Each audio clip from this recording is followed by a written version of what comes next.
Paano mapapataas ang sales mo? Base lang po ito sa personal experience ko. Unang-una, pag nagtayo tayo ng tindahan, sikapin natin na kompleto ang tinda natin. Siyempre, pag di kompleto paninda natin, limited lang na mabibilis sa ating tindahan. Siyempre, mababa lang talaga ang sales mo. Base yan sa totoong experience ko. Nang kami nagbukas ng tindahan, alanganin talaga ang puhunan namin kumpara sa iba. Kaya di kami kompleto. Kaya sa totoo lang, ang sales namin ay maliit lang talaga. Habang tumatagal, kinukumpleto ko yung paninda. Pataas ng pataas ang sales namin.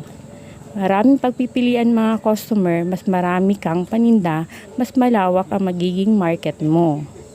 Pangalawa, dapat talaga hindi ka masungit. Kompleto nga ang paninda mo, masungit ka naman sa customer mo, wala din. Buti sana wala silang ibang pagpipilian na tindahan. Kaso marami ding tindahan.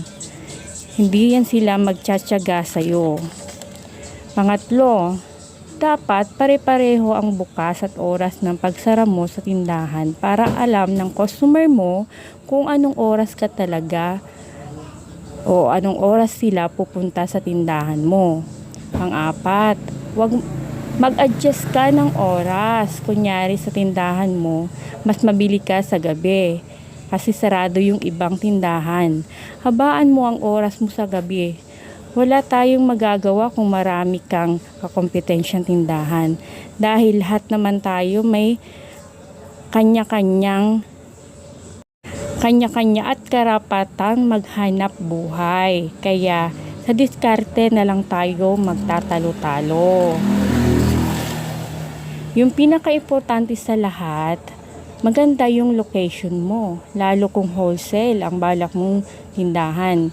Daanan ng tao, accessible, mas maganda piliin mo. Yung malapit sa school, palengke, malapit sa talipapa.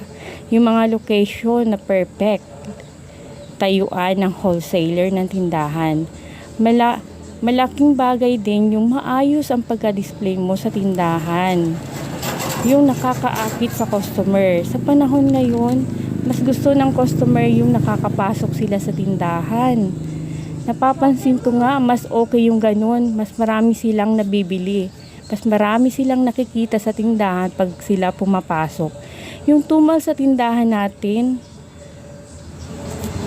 huwag nating sukuan. Isip-isip lang tayo ng paraan at diskarte kung paano malabanan yan. Yan po muna for today's video. Salamat.